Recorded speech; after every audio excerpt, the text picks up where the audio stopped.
I looked around upon the world, and saw that it was shadowed by sorrow and scorched by the fierce fires of suffering. And I looked for the cause. I looked around, but could not find it. I looked in books, but could not find it. I looked within, and found there both the cause and the self-made nature of that cause. I looked again, and deeper, and found the remedy. I found one law, the law of love, one life, the life of adjustment to that law, one truth, the truth of a conquered mind and a quiet and obedient heart. And I dreamed of writing a book which should help men and women, whether rich or poor, learned or unlearned, worldly or unworldly, to find within themselves the source of all success, all happiness, all accomplishment, all truth. And the dream remained with me, and at last became substantial, and now I send it forth into the world on its mission of healing and blessedness, knowing that it cannot fail to reach the homes and hearts of those who are waiting and ready to receive it. James Allen. Chapter 1. The Lesson of Evil.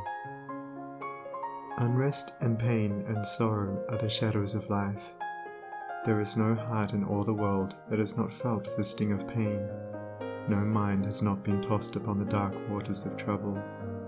No eye that has not wept the hot blinding tears of unspeakable anguish.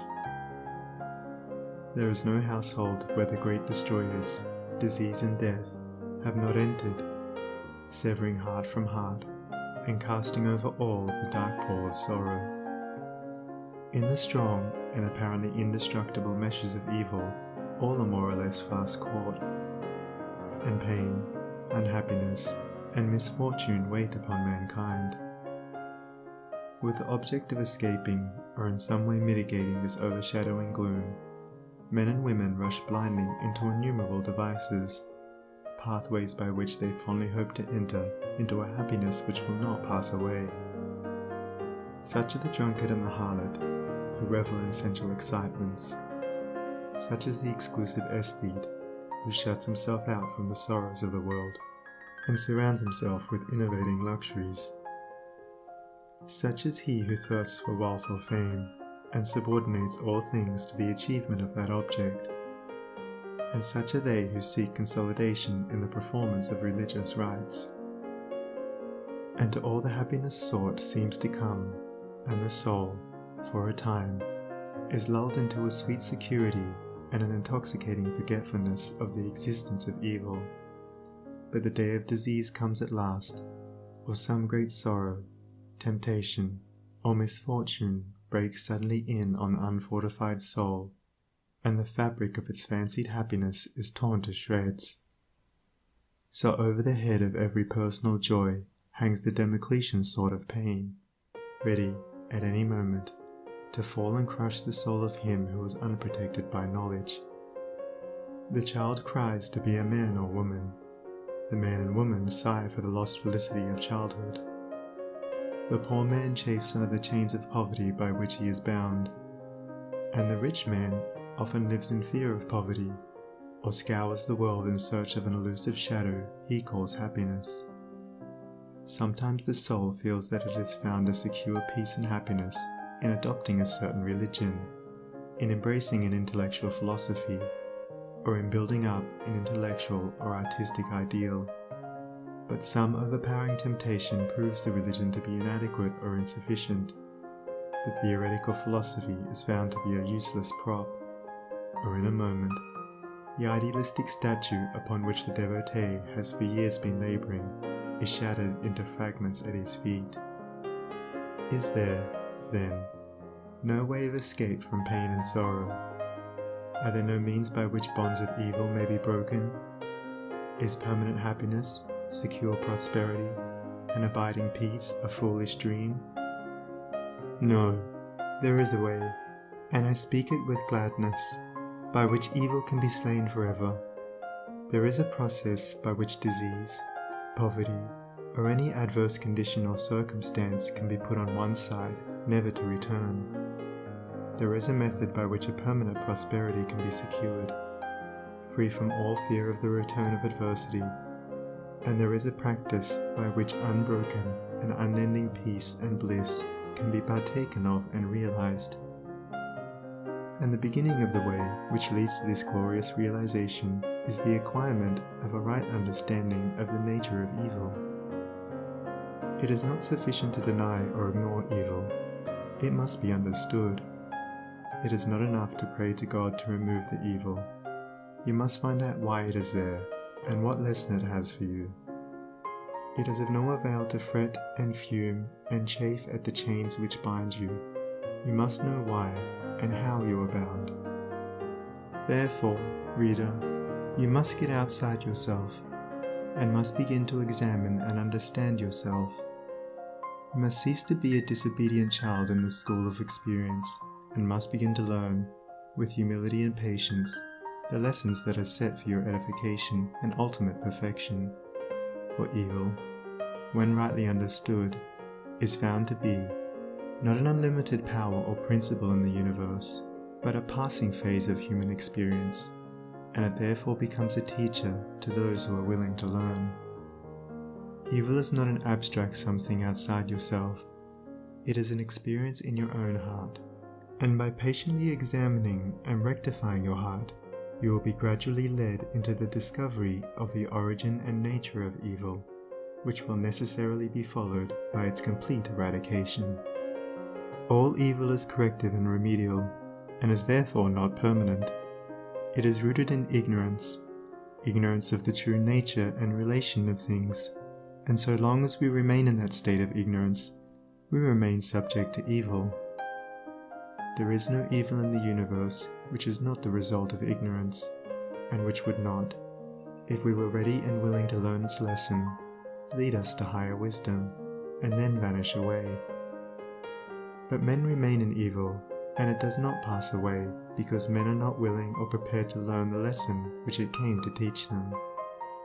I knew a child who, every night when its mother took it to bed, cried to be allowed to play with the candle, and one night, when the mother was off guard for a moment, the child took hold of the candle. The inevitable result followed, and the child never wished to play with the candle again. By its one foolish act it learned perfectly the lesson of obedience, and entered into the knowledge that fire burns. And this incident is a complete illustration of the nature, meaning, and ultimate result of all sin and evil. As the child suffered through its own ignorance of the real nature of fire, so older children suffer through their ignorance of the real nature of the things which they weep for and strive after, and which harm them when they are secured. The only difference being that in the latter case, the ignorance and evil are more deeply rooted and obscure. Evil has always been symbolized by darkness, and good by light, and hidden within the symbol is contained the perfect interpretation, the reality. For, just as light always floods the universe, and darkness is only a mere speck or shadow cast by a small body intercepting a few rays of the illimitable light, so the light of the Supreme Good is the positive and life-giving power which floods the universe, and evil, the insignificant shadow cast by the self that intercepts and shuts off the illuminating rays which strive for entrance.